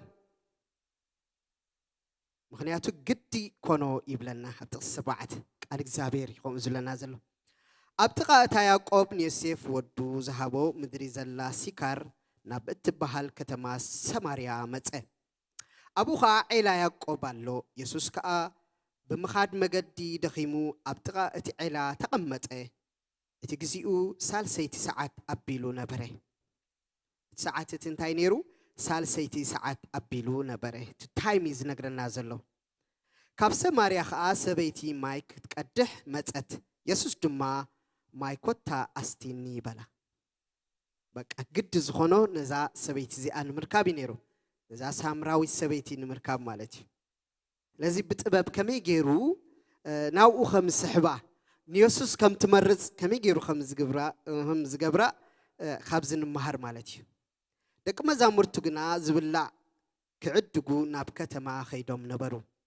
أيهود مسامراويان أي تحبابورن يوممو تا سامراوي السبيتي نسخة أيهداو خنسخاس كاباي سامراوي السبيتي دا آخمي إلكا مايك تستي تلمن على خابلتو زقرمي تنصلو اللوبز مالتي نعالي تنصلو اللو مالتي يسوس جن كاب عاليت كله نص أي مالتي أتم صعبو خنتاي خون جبا كاب عاليت كله نص أخوني جبا مالتي حارة خوصي جبا مالتي زابيري مسكن لومي بعاليت نجنا بعاليت أبنن حدنا تسألن قالن نفتر نتدلنا بزي قال زخن ملسي جبا مالتي زابيري مسكن ناتو نزي سامراوي زي أزد حان يسوس كاب عاليت كله نص أزخنه قويتا خمس نبرة يمهرنا مالتي نزي تنصلون يروى إذا سبيت زيا انتاي نيروى نعاليت تنصلون يروى سانتايا سامراويتيا أتوم قالوا أتجن أهداويانهم سلزي بتسأل سيت ساعات لنا فرق معالت مالتي صحي زبرتعو جزء خمس خانة ينقرنا مالتي صحي زبرتعو ساعات تحابي أخم تخيد نبرت مالتي تنصلون يروى كمن أهداويان كي تركب يسوس جن بتابوتا حلف قدي خوين ونبرة نمن نخركب نزيئة تنصلو زنبرة سبيتي مالتي سلزي انتاي لاتو نسخة أهيداو خنسخاس كاباي سامراويت سبيت الآخم إلكا مايك ستي تلمن اللخابلتو كميدا تلمن اللخانسخة لاتو قريمو أكواي زقرم يغا أبتسل زلو وكانت تقولو تسلي تحيسو إزخدا زلو كزابير مسكن يسوس دما انتاي بلا يسوس هياب أملاخن اتي أستين نزبلك زلو من مخانون انت تفلتس نسخ قدام لمن كيونيركي نسخة ماي هوت مهابكي نيرو إلو ملسلا زقرمي يسوس اند حرفديت كايو أب نفس خاون انت يتخوني خا أي توكلني خا مالتي بتخكل اند حرفديت كايو أبزي حتى إذا حتى دلو انت تفلت كيونيركي السو أي ملمنك نسخ ملمن كيونيركي يبلنا مالتي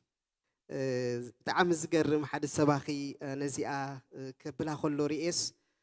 كلها ناس لمنتينا إلو يسبخ نيرمان كلها ناس لمنتينا كم يجري أنا ده هفتا من دي أنا سايل مني لمينا كمان يفلتني نابسب كيدا يفلتني ناخن ندل مالتي بتي نايز مدري أزراربا مالتي جن كلها نا كاب أملاخ زي لمن ولا حد يلا مخنياتو بفلاينا أملاخ زفلت مالتي أملاخ زفلت كله لماني مالتي نا أملاخ يلمنو مالتي زابير مسكن نحنا نلمنو لمانو جنها انتايو ناي هيوت لمانو يجزابير مسكن كم تنا علم أيقونن مالتي هاليلويا زابير مسكن اتاسبيت دما قويتاي مقدحية بالكان زي علاقة عميقيو اتماي هيوت دا خابيت رخبو بلتو تمالي ساعة حتى زلا بتناي مدري الزراربا تزرارب دلا السجن علامة أخالي نيرو هاليلويا نسخادو خابتنا زي علا زي ذهبنا نسون مصدقون مالتون كابو زستينا أبو يعقوب تعبي خابلتو يسوس دما ملسلا كاب زما يزي ست زبالة مالي سوخت أميو اتخابت أنا ዝህቦ ማይ ዝሰትግና እቲ ኣነ ዝህቦ ማይ ኣብኡ ንዘለዓለም ህይወት ዝፍልፍል ዓይኒ ማይ ክኸውን እዩ እምበር ንዘለዓለም ኣይጸምእን ካብዚ ማይ ኣነ ዝህቦ ዝሰትግን ንዘለዓለም ኣይጸምእን እዩ እሳ ነቲ ናይ ምድሪ ማያ ትርኢ ዘላ እግዚአብሔር ግን ናይ ዘለዓለም ማይ ሒዙ መጺዋ ናይ ዘለዓለም ህይወት ሒዙ መጺዋ ካብ ኩሉ ዝበልጽ ነገር ትሕዝቶ ሒዝላ መጺው እግዚአብሔር ይመስገን እታ ሰበይቲ ከዓ ጎይታይ ከይጸምእ እሞ ክቐድሕ ድማ ናብዚ ከይወርድሲ ካብቲ ማይ እቲ ሃበኒ በለቱ በቃ ካብቲ ዝብሎ ዘሎ ማይ ካብቲ ምሰተኻዮ ዘየጽምእ ማይ ካብኡ ሃበኒ ኢላቶ ማለት እግዚአብሔር ይመስገን ኢየሱስ ከዓ ኪዲ ሰብኣይኪ ጸዊዕኪ ናብዚ ንዒ በላ እዚ ምስጢራይ ነግረላ ዘሎ ማለት እዩ አንተ ወይ ርኢና ነልና ካብ እግዚአብሔር ዝሕባእሲ ዋላ ሓደ የለን ኢልና ነርና እግዚአብሔርሲ ናይ ቀረባ ጥራሕዲ ኣነ እውን ኮ ናይ ርሑቕ ኢሉ ኣብ ኩሉ ከም ዝርከብ እግዚአብሔር ርኢና ነይሩ ማለት እዩ ስለዚ ናይ ውሽጢ ዝፈልጥ ኣምላኽ ከም ዝኾነ ንርእብሲ እግዚአብሔር እንታይ ናይ ውሽጢ ዝፈልጥ ሰብ ናይ ደገሪ ዝፈርድ ማለት እዩ እግዚአብሔር ይመስገን ስለዚ እታ ሰበይቲ መሊሳ ሰብኣይ የብለይን በለቶ ኢየሱስ ከኣበላ ሰብኣይ የብለይን ብምባልክስ ቁኑዕ ተዛረብኪ ብትኽክል ሰብኣይ ምስኣ ኮይኑ ሓዳር ዝገብረላ ሰብ ኣይነበረን ምማሊ ማለት እዩ ሓሙሽተ ሰብኣይ ነይሮም ኺ ኢሉ ከዓ ዲቴይልስ ነግራሎ ብዚ እግዚአብሔር ይመስገን ሓሙሽተ ሰብኣይ ነይሮም ኺዮም እሞ እዚ ሕጂ ምሳኺ ዘለውን ኣይ ሰብኣይክን እዩ እዚስ ሓቂ ተዛረብኪ ኢልዋ ማለት እዩ እታ ሰበይቲ በለቶ ጎይታይ ንስኻ ነቢ ምዃንካ ርኢ ኣለኹ ኢልዋ ገለ ነገር ተራእይዋ ማለት እዩ ነቢ ምዃኑ ተገሊጽላ ማለት እዩ ጭላፎ ብዝፈሊጣላ ማለት እዩ ምክንያቱ ናይ ውሽጢ ስለ ዝነገራ ያኹም ትብል ዘላ ኣቦታትና ኣብዚ ኸረንዚ ሰገዱ ንስኻትኩም ግና እታ ክሰግዱላ ዝግባእ ስፍራ ኣብ ኢየሩሳሌም እያ ኢኹም እትብሉ ኢየሱስ በላ ኣቲ ሰበይቲ ኣብዚ ኸረንዚ ወይ ኣብ ኢየሩሳሌም ነቦ ዘይትሰግዱላ ግዜ ከም ትመጽእ እመንኒ ንስኻትኩም ንዘይትፈልጥዎ ኢኹም እትሰግዱ ንሕና ግና ምድሓን ካብ ኣይሁድ እዩ እሞ ንንፈልጦ ኢና እንሰግድ ኣምላኽ መንፈስ እዩ እቶም ሰግድሉ ድማ ብመንፈስን ብሓቅን ክሰግድሉ ይግብኦም ኣቦ ከምዚ ዝበሉ ሰገድቲ እዩ ዝደሊ እሞ እቶም ናይ ሓቂ ሰገድቲ ነቦ ብመንፈስን ብሓቅን ክሰግድሉ ሰዓት ክትመጽእያ ንሳ ከዓ ሕጃ እታ ናይ መዓልቲ ምድሓንታ ሕጃ እዩ ዝብላ ዘሎ ማለት እዩ ብዛዕባ እታ ናይ ዘለዓለም ነገር ይዛረባ ከም ዘሎ ኣብዚ ዝነግረና ማለት እግዚአብሔር ይመስገን ሃሌሉያ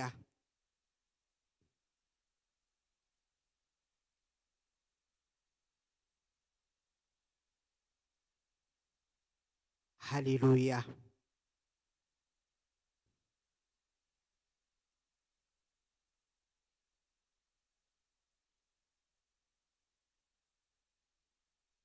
ሽዑ ኣብ ጥቕሲ 25 ከምዚ ኢላቶ ማለት እዩ እታ ሰበይቲ ድማ ክርስቶስ ዝብልዎ መሲህ ከም ዝመጽእ እፈልጥ ኣለኹ ንሱ ምስ መጸ ከዓ ኩሉ ክነግረና ይበለቶ ኢየሱስ ከዓ ኣነ ዝዛረበክ ዘለኹ ንሱ የበላ ሽዑቶም ደቂ መዛሙርት መጹ ምስ ሰበይቲ ብምዝራብ እውን ተገረሙ ግና ኸይ ሓደ እኳ እንታይ ትደሊ ወይስ ንምንታይ ምስኣ ትዛረብ ኣለኻ ዝበሎ የልቦን እታ ሰበይቲ ከዓ ዕትሮኣ ሓዲጋ ናብ ከተማ ኣተወት ነቶም ሰብ እውን ዝገበርኮ ዘበለ ዝነገረኒ ሰብኣይ ንዑር እዩ እንድዒ ክርስቶስ ኮን ይኸውን በለቶም ኣብዚ ሕጂ ከም ዝኸውን በቃ ኩሉ ምስ ነገራ እቲ ናይ ዘለዓለም ህይወት ንሱ ምዃኑ እቲ ዝዛረባ ዘሎ ንሱ ምዃኑ ኩሉ ምስ ነገራ ድማ ክርስቶስ ኮን ይኸውን በለቶም ካብ ከተማ ወፂኦም ናብኡ መጹ ኣብ መንጎ እዚቶም ደቂ መዛሙርቱ መምህር ብላዕ ኢሎም ለመንዎ ንሱ ከዓ በሎም ኣነስ ንስኻትኩም ዘይትፈልጥዎ ዝበልዖ ብልዒ ኣሎኒ እቶም ደቂ መዛሙርቲ ንሓድሕዶም ሰምድኾን ገለ ዝብላዕ ኣምፂሉ ኮይኑ ተባሃሉ ኢየሱስ በሎም ብልዐይሲ ፍቓድ እቲ ዝለኣኸኒ ክገብር ዕይኡ እውን ክፍጽም ኢሉ ስርሑ ደቂ መዛሙርቱን ከም ዝነገሮም ይርኤና ማለት እግዚአብሔር ይመስገን ስለዚ ካብቲ ዘይጸምእ ማይ ከም ዝሃባ ስለዚ ናይ ዓልየት ተነጽሎ ከም ዝነበራ ካብኡ ሓራ ከም ዝገበራ እግዚአብሔር ይመስገን ኩሎም ተገምጢሎም ናብኡ ከም ዝመጹ ወንጌላዊ ከም ዝገበራ ንርኢ ማለት እግዚአብሔር ይመስገን ኢየሱስ ግና ካብ ዘይነጽፍ ማይ ዒላ ከም ዘስተያ ከዓ ርኢና ኣለና ማለት እዩ ደጊማ كم زيت زلعالم عويت هيوت رخيبة يسوس مسحريت نعم سمرت أتمالتيو كاب كله تنزلو حراوت إيوا يسوس لز كاب كله زبلت كينو أمود أتارخيبة تمالتيو تا سامراويت سبيتي سابيري مسكن هاليلويا يسوس قويتايو يسوس كاب كله زمرت أملاخيو هاليلويا حجد ما نريئة تفكل تفيدنا خنريئينا تجزي متان كأخلنا دابير مسكن هيوت سيدراغن ميساغن عبدنيغون دما خنريئنا هاليلويا أبزن نريئن تايو ناين قوس حيل نريئي نايت حزب زنبري نريئي كله خنريئينا مالتي تنبيتي دانيال معرف سلسته كاب حادث كع سلاسة زلو قالينا خنريئو مالتي እግዚአብሔር مسكن كم يجيرو نجزابير كم زمرتو أبي خان نجزابير تمرتو كنفلت مالتي እግዚአብሔር مسكن هاليلويا يسوع كريستوس تمالن لو من نزل على من سبينو هياوي آمين لازم تنبي دانيال هاليلويا بيت دانيال معرف سلسته كابت صحادة خنرينا هاليلويا هاليلويا كم زد ما يبل نقص نبكنا تورد ما سسا أمت زقمتو شدشت أمت زوردو ناي ورك إيه مسلي جبره نقص نبكنا تورد بزنتاي جيرو مسلي عقيمو مالتي بمنتاي بورك إيه ناي ورك إيه مسلي جبره مالتي قمتو كل ينقرنا أمتو كل ينقرنا مالتي نقص نبكنا تورد كأن منافس نمسافنتن شمونية هاتن رأست هاتن دانيات هاتن مجبتن أماخرتن حلاقن أبها جرو التشمو مسلين تاتن نتنقص نبكنا أرزق مسلي منتي خصم بلوا كأكبو لأخلهم نخلو حلفي نخلو سمن بتجزيز نبر حلفت مالتهم نخلهم كأكبو سنبل كجبر دليم بزعبان تاي بزعبازي تأوت زجبرو مالتي بزعباز مثل زي بورك استسرحه غيرو تنبل كجبر دليو لذا أبتغسل استخمزي بلنا شعوتهم مسافنتن سمنياتاتن رأستاتن دانياتاتن مجبتن أماخرتن حلاقون أبهاجرو التشمو مسلينتاتن نتنقص نفكنات أرزق أمو مسلي خصم بلوا تأكبوا كم تنسوز بالهم دمان تاجرهم كلهم تأكيبهم أبكر مئة نفكنات أرزق أمو مسلي خاء قوم أبكر مئة متأمزهم كلهم حلف تتريوا مالهم أربعة شد الشن حج خنرينا هاليلويا أبز تأزاز كوتيو نقص نفكنات أر تأواج نجاري عويلو أتم هزبتاتن وجناتن قانقاتاتن هاي ملختن امبلتان مسنقون بجنان شراواتن نجاريتن بسلو مساريا موسيقن مس سمعكم أجرمكم من زخلوا مسارحس نجزي أبهر تمل خلهم بر نزتاوت نزي اندمس مسمعهم يزبلهم زلوا بجهج نتنقص نب كنات أرزقهم ومسلي وركي في جميلكم كتسجدلوا تأزيزكم الله زم كلهم حلاقون تايك جبرو في جميلهم كسجدوا في جم زي بلن زي سجدن جنا بو أبجهر أتون حوي خدر بيلو أوج أو تيسون قصزي أبزيا زي سجدن نزيا زي ملخن بق نبزا جهر حوي زاتو إلو أوج أو تي مالتي أبت شعات خاني كلهم كم سجدوا نري زم كلهم متيم زلوا كلهم تايجبروا سجدوا سلازم كلهم أحزاب نتدهاي ملختن إمبلتان مسنقون بجنان شراواتن بزلوا مساريا موسيقى مسمعوا بقوا كلهم أتهم أحزاب وجناتن قانقاتن نتنقص نفكنات أرزقهم مسلي وركي في جميلهم سجدوا كلهم سجدوا مابسي بعلمن دا أتريفهم رأينا زابير مسكن በቲ ጊዜቲ ገለ ከለዳውያን ሰባት ቀረቡ እሞ ነቶም አይሁድ ከሰስዎም ገለ አይሁድ ነይሮም ኣብ ሰዓት እዚ ካብ ከለዳውያን እዮም ክሲ ኣቕሪቦም ማለት እዩ ኣብ ጥቕስ 8 ኣብ 9 ንሳቶም ከዓ ንንጉስ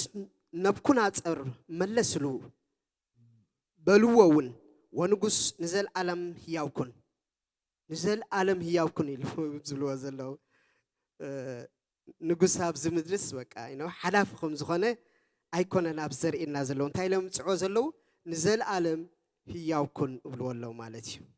ነቲ ምስሊ ጥራሕ ዘይኮነ ዘምልኹ ዘለው ነቲ ንጉስ እውን የምልኽዎ ኣለው 11 ከምዚ ይብል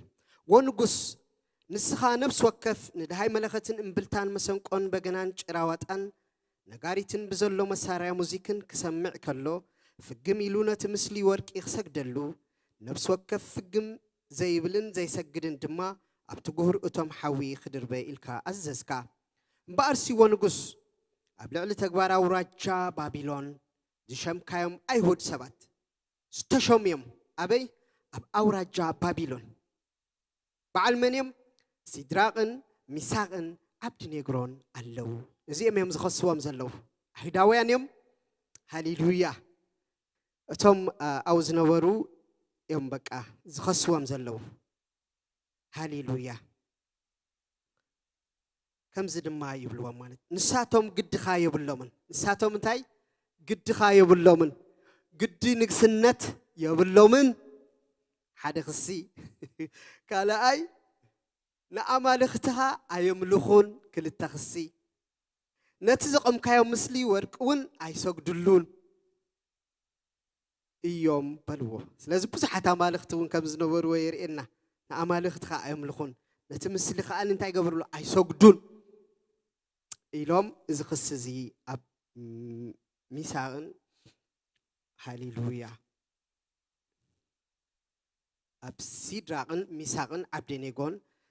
እዚ ክሲ እዚ ይቀርበሎም ማለት እዩ ስለዚ ኣብ 13 ሃሌሉያ ንጉስ ከም ዝነደረ ንርኢ ነዚ ምስ ሰምዐ ንጉስ ከም ዝነደረ ኣዝዩ ብቁጣዓ ከም ዝተላዕለ ኣብ ልዕሊኦም ንርኢ ሽዑ ነብኩናፆር ኮርዩን ነዲሩን ንሲድራቅን ሚሳቅን ዓብደኔግሮን ከምፅዎም ኣዘዘ ሽዑ ነዞም ሰባት እዚኦም ኣብ ቅድሚ ንጉስ ኣምፅዎም ለዚ ኣምፅዮሞም ማለት እዩ ነዞም ሰባት እዚኣቶም ነብኩናፆር መለሰ በለውን ኣቱም ሲድራቅ ሚሳቅ ዓብደኔግሮን እቲ ንኣማልኽተይ ዘይምምላኽኩም ነቲ ዘቐምኩሞ ምስሊ ወርቂውን ዘይምስጋድኩምሲ ንዕቀት ድዩ ንዕኩምን ዲኹም ይድብሎም ደሎ በቃ ናይ ስልጣን ፅምኣት ነይርዎ ዝንጉስ እዚ ንዕቀት እዩ ዝበቃ ኣነ ዝበልኩኹም ኣይትፍፅሙን ኣይፈፀምኩምን ዋይ ይዝብል ዘሎ ነዲር እዩ ደሎ ኣብዚ ኦኬ እዚ ነዲርዎ ዘሎ ከዓ እንታይ ከም ዝገብር ክንደኢና ሕጂ ድማ ኢሉ ይነግሮም እዩ ደሎ ፊት ንፊት ምስኦም በኣካል ዝነግሮም ዘሎ ብሰብ ሰሚዑ ገለ ኣይኮነን ማለት እዩ ሕጂ ድማ ነቲ ድሃይ መለኸት እምብልታን መሰንቆን በገናን ጭራዋጣን ነጋሪትን ብዘሎ መሳርያ ሙዚክን ክሰምዑ ከለኹም ፍግም ክትብሉን ነቲ ዝገበርክሞ ምስሊ ክሰግድሉን ተዳለው ይድብሎም ዘሎ ሕጂ ኣብ ቅድሚኡ በዓል እውን በኣካል ከፈራርሖም ኢሉ ማለት እዩ ተዳለው ኢልዎም እሶም ክዳለው ድዮም ክንሪኦም ኢና እንተ ዘይሰገክሙሉ ግና ብኡ ናብቲ ጉህር እቶን ሓዊ ክድርበዩ ኢኹም እቲ ካብ ኢደይ ዘናግፈኩም ኣምላኽ ከዓ መን እዩ በሎም ዘናግፈኩም የለን ኣምላኽ ትብልዎ ተፈለየ ክኸውን የለን ዘናግፈኩም የለን ኢሉ ተስፋ የቁርፆም ኣሎ ብዚ ማለት እዩ ኣዝዩ ነዲሩ ከም ዝነበረ እውን ቃል እግዚኣብሔር ይነግረና ክንደይ ኮን በዚ ሰዓት እዚ ሃሌሉያ ዝፍክሩልኩም ይህልው ይኾኑ ነገራት ይኹን ተፈላለየ ነገር ጉኡዝ ክኸውን ይኽእል ተፈላለየ ነገር ሃሌሉያ ኣብ ልዕሊኹም ስምባደ ዘምፅእ ነገር ትሰምዑ ትህልው እግዚአብሔር ግን መንገድ ኣለዎ ንዑ ምረፁ ሃሌሉያ ኣብ ጥቕሲ 16 ከምዚ ይብለና ሲድራቅን ሚሳቅን ዓብደኔጎን ነቲ ንጉስ ከምዚ ኢሎም መለስሉ ምላሽ ናይዞም ሰለስተ ጀጋኑ ክንርኢና ወነብኩናፆር ኣብዚ ንጉስ ከማና ይበልዎን ወነብኩናፆር ኢሎም እዚ ብሹም እዮም ፀዊዖሞ በዚ ነገር እዚ ملاش كنهبك أيدلنا بعلو يبقى نقصنته وريدو نقصنته نابا مالختي وسيدوه ناب مثلي وسيدوه نقيس كوخ إزز كوخ إلي صم كوخ إزز وخوليم بتسناي من قدي إذا كن أنت إزبلهم زلوا أملاك يكونوني نزناتي أملاك أسجدوا نزمناتي أمالختي أملخو تزازي أخبروا نعيك أملخوني نعيك يترفع مالتي أبزجن بشو مخصوعون رئي مالتي أزي خمس ورد رئي أما مالتي ونقص تي نملخ أملاك كابت جور أتم حوي كناق فنا يخيليو إلما أيقر مكمن مخنياتو كين ناقفون من سلز لولا أو أملاك سلز خنا أبزي نقر له زابير مسجن زابير أملاكنا يخيليو زبل مزمور ريهم علىهم ده يخيليو كوت أكم يخيليو تزيوت أكم كن سو أملاكيو مالتي يوزي كابزخم أخن مهرن خلينا مالتي لولا أو أملاك مهانو أب عسر شو من تدما ونقص نسخن ناقفنا أنت زي فتوى نحناس نعمل اختاخ منين ملخ نتزقم كيا مسلي وركون كم زين السجدلو فلت بلوا بقى عين سكت عين فل لما بقى ولاون تزي فتوى لما بزي أجرمكم ناتفق عادي يخون إن أنا بل نحنا كما منتي ونات يسوس معلوف قد كاتخون زبل تمرتي سلز مهرنا مالتي قالوا سيز مهرنا زابيري مسكن هاليلويا بفق عادهم كيد توسدنا ناوئنا تلنا بهوتون نعوخ نبل كن مرص أو يقبائي مالتي كل جزء علت هاليلويا أبتقسي عسر شعت دماغن رئينا هاليلويا أبزي خاني بك أنا تحوس خلو بك وسخلو شعت عزفي وسخلو إلوم هاليلويا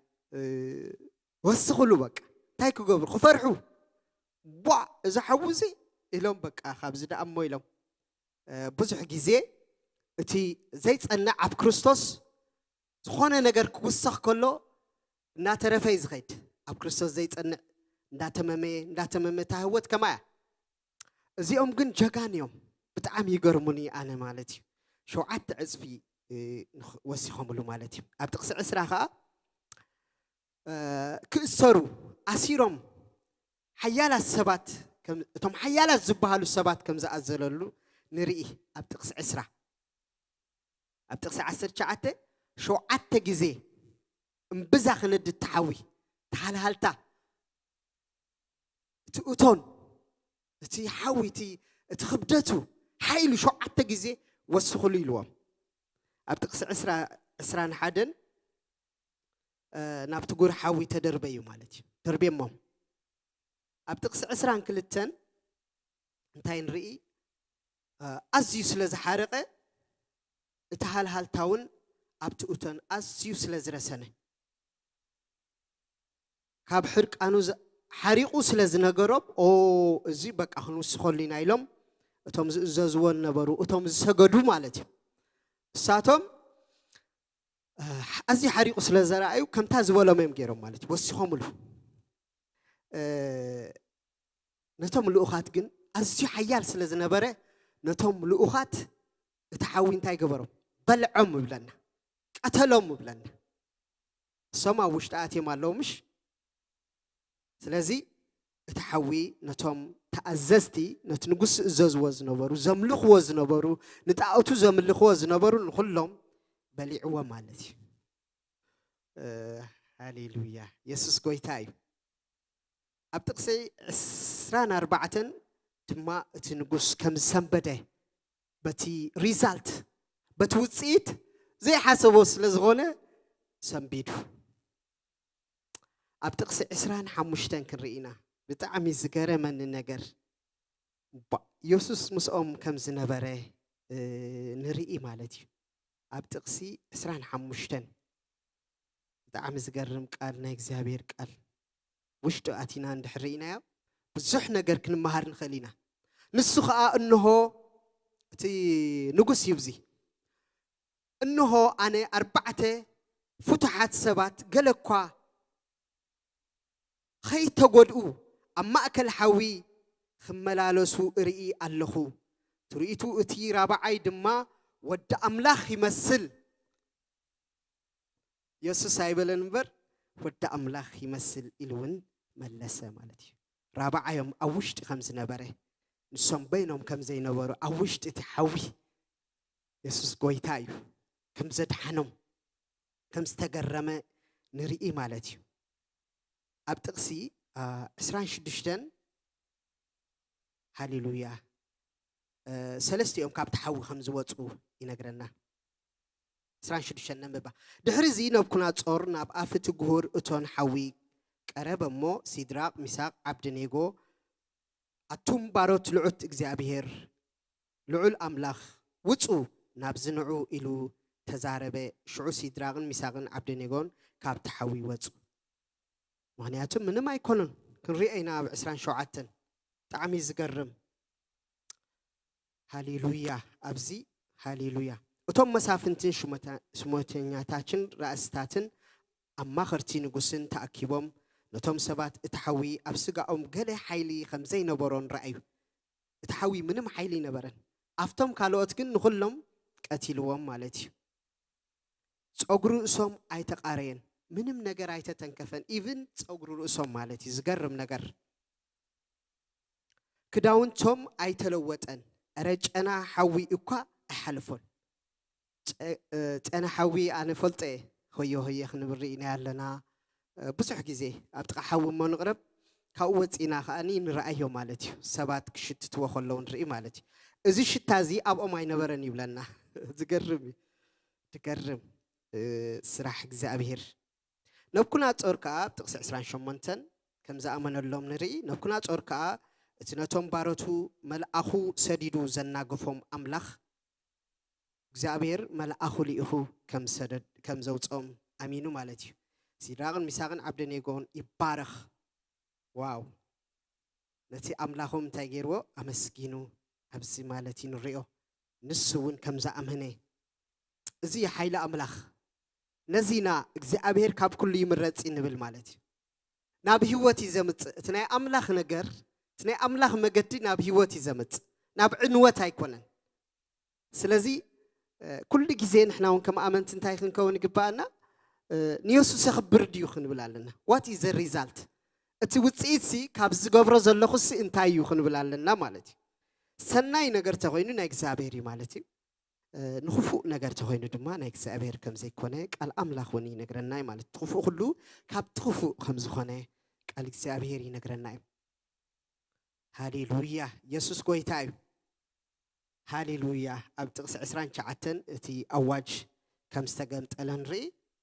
كم جيرو خنا قفز الكل أملاخ البون أمه سلزي أنا زخونه يخون كاب بزلو عذابن وجناتن قانقاتاتن أملاخ سيدراغن مساغن عبدنيغون حسوم قال زوس حما قال كمان أبلعلي زوس إلو بيتو خا مدرباي قحاف كون إزز الله إلو ملس حسوم قال حادثة بكيوت انت وتسي خاخاني بيتو انتاي خون ناي قحاف مأكبي يخون مالتيو إلو اتي أواج كم زقمت الله نقص نبعلو نابي كم زأمني ينقرنا ناب أملاهم كم زأمني ينقرنا مالتي إذن إحنا ناب هوتنا متصنبر ناب سيول أين دربنينا مالتي دهرزي اتنقص نسيد راغن مساغن عبد نيجرون أبو أوراجا بابيلون شمم إذن إجزابير نتيج راز نبره نابي قبرو ناب لعلي كم زدايبو كابك إجزابير نمهر مالتي إجزابير مسكن سلازي خمدم دم تحت خنري أزلي زلهو إسياس إرمياس معرف 10 شوعتينا الرئي مالتي إجزابير مسكن كابز سنتين مهر نزبل مدم دم تا خنقبر اللو مالتي رينا لنا زخل هيوات إجزابير كسع خمي كمز رح إجزابير كسع خمي كمزوت كمزنابي خمز قاسي حرا خمزوت رينا لنا زابير مسكن نايسب نجار وندي إني لنا بنقسنا تيخون بتفعل عليه نجار بجنزب يخون بتفعل عليه نجار ኣብ ልዕልና ክጉይትት ወይ ዝኾነ ይኹን ካብ ኣምላኽና ክርሕቐና ንዝደሊ ነገር ኖ ክንብል ከም ዘለና ኢና ንርኢ ማለት እዩ ሕጂ ክንሪኣ ዘልየ ዘለኹ ኤርምያስ 17 ጥቕሲ 5 እሞ ንርአ እግዚአብሔር ይመስገን ካብኣ ድማ ንኡሽተይ ክንመሃር ኢና ሃሌሉያ ትንቢት ኤርምያስ 17 ጥቕሲ 5 እግዚአብሔር ከምዚ ይብል ኣሎ ኣብ ሰብ ዝውከል ቅልጹሙ ከዓ ኣብ ስጋ ዝገብር ብልቡን ካብ እግዚአብሔር ዝርሕቕ ሰብ ርጉም እዩ እንታይ ይብለና እዚ ዓይነት ሰብ ሃሌሉያ ኣብ ሰብ ዝውከል ይብለና ቅልጹሙ ከዓ ኣብ ስጋ ዝገብር ኣብዚ ፍጡር ሰብ ዝገብር ማለት እዩ ኣብዚ ፍጡር ሰብ ዝገብር እንታይ ቅልጽሙ እሱ ይቅልጽመ ኢሉ ዝኣምነሉ ማለት እዩ ቅልጽምናስ ቅልጽም እግዚአብሔር ክኸውን ዝግባእ ማለት እዩ ብልቡን ካብ እግዚአብሔር ዝርሕቕ ብውሽጢ ልቡ ልቢ ኣብ ዝሓለፈ ርኢና ያለና ምሽ ኣብ ልብና እግዚአብሔር ከነንግሶ ከም ዝግባእ እግዚአብሔር ይመስገን ስለዚ ብልቡን ካብ እግዚአብሔር ዝርሕቕ ሰብ እንታይ ይኹን ኢልና ይኹን ኣይኮነንና ርጉም ይንበር ኢልና እዚ ዓይነት ሰብ ርጉም እዩ ርጉም ዝተረገመ እዩ ማለት እዩ መቸም ማንም ሰብ ክርገም ዝደሊ የለን ኣነም ክርገም ኣይደልን እየ ግን ካብ ሰብ ምውካል ከነቋርፅ ኣለና ኣብዚ ምድሪ ዘሎ ፍጡር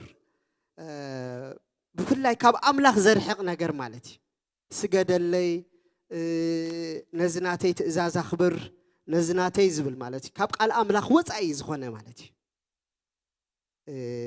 ንኩሉ ሰብ ከኣኒ እንታይ ሽሙ ከይንገብሮ ማለት እዩ ነቲ ሰናይ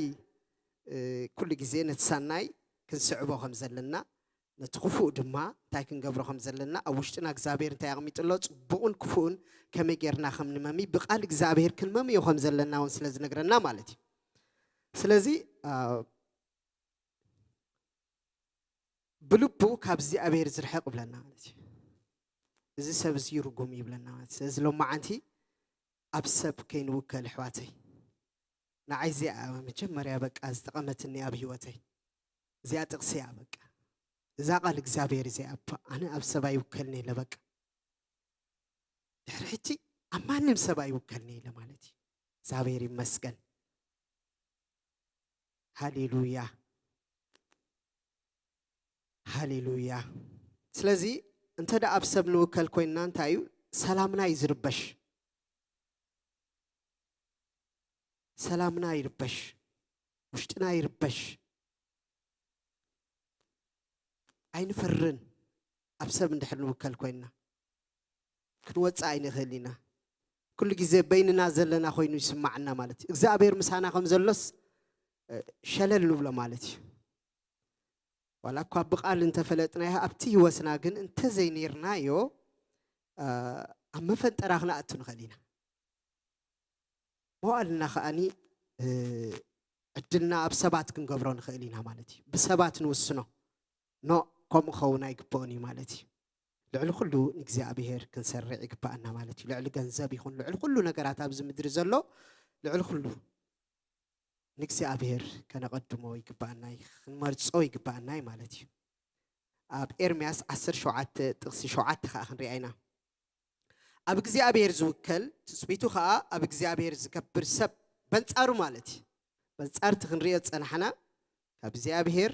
ርሒቑ ናብ ሰብ ዝኸይድ ርጉም ከም ዝኾነ ይነግረና ኣሎ ቃል ኣምላኽ ናብ እግዚአብሔር ዝመፅእ ኩሉ ነገር ገዲፉ ናብ እግዚአብሔር ዝመፅእ ከዓ ሰብ ብሩኽ ከም ዝኾነ ኩሉ ግዜ በረኸት እግዚአብሔር ኣብ ልዕሊኡ ምዃኑ ይነግረና ማለት እዩ እዚ ሕዋተይ ካብ ማንም ክንፅበ የብልናን ኩሉ ግዜ ካብ ሰባት ይኹን ካብ ተፈላለየ ነገር ትፅቢትና ዜሮ ንግበሮ ካብ እግዚአብሔር ከዓ 100 ንግበሮ ለዚ እቲ ናይ ሰብ ካብ ዜሮ እንድሕር ወሲኹ ፅቡቕ እግዚአብሔር ይመስገን ግን እንተዘይኮይንልና ግን ክንጉህ የብልናን ምክንያቱም 100% ናይ እግዚአብሔር ኣለና እግዚአብሔር ይመስገን أزي أب كريستوس كهون تسبيتنا كله توكلتنا كريستوس يسوع كهون كم زي سامراوي سبيت زجبرته مالتي كل نجر يديفاته نعوس عبادته فريداته أنا غان يسوع كم فلت كاب كله حارة خنوت هاليلويا أتم بكريستوس زلوا وانت كونني يبلون أو باريا اللي جوا اللي كله إيكوال معري زفلالي اللي قال سبيتي عيبلني يسوع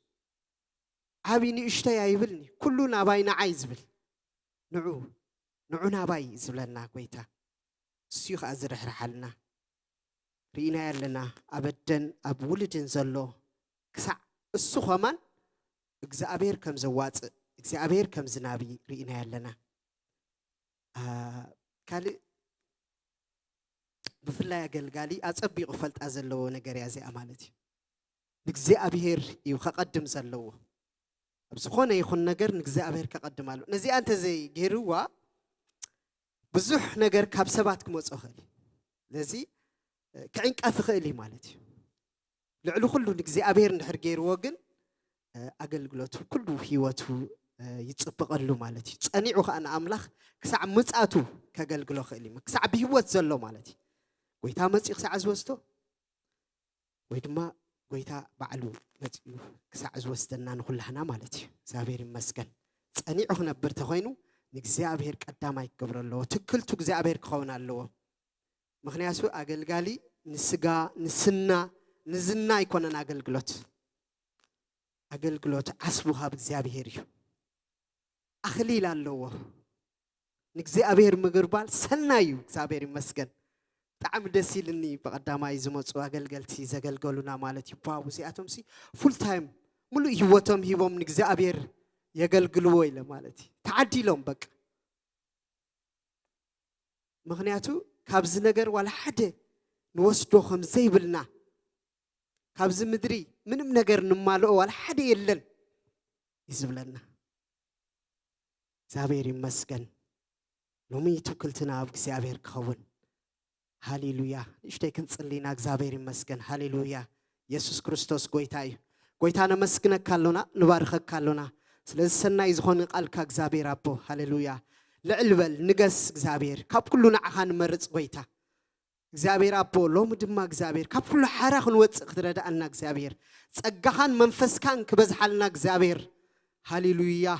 كل جزء بقال كخت مهرنا خت معدنا زابير كتري إننا تمن قدي زابير نسخة مرحينا خون كك زابير أبز مدري زابير أبو هاليلويا خت مرحنا نتصلي على زابير وأملاك كل جزء نبها قربنا زابير معدنا مهرنا زابير أقربنا نعولنا قويتا زابير أبو هاليلويا نسخة كمان نتخبرخا قديف كان أبز مدرينا أنا الكامل سخا قويتا كله خبر قديف كايو زابير كبري نسخوم يخوم الكانك زابير منو مسكنك كالنا سلز خبر كانك زابير بموت كهيوت سلز هاب كنا تمسكن بتناي مسكل سرحك زابير أبو حارس لزوج أخنا تمسكن كله خبرنا عخايخون the mighty name of Jesus تسألنا آمين تبارهو زابير برخي بالكم تأكو يبزحلكم يسوس قويتايو هاليلويا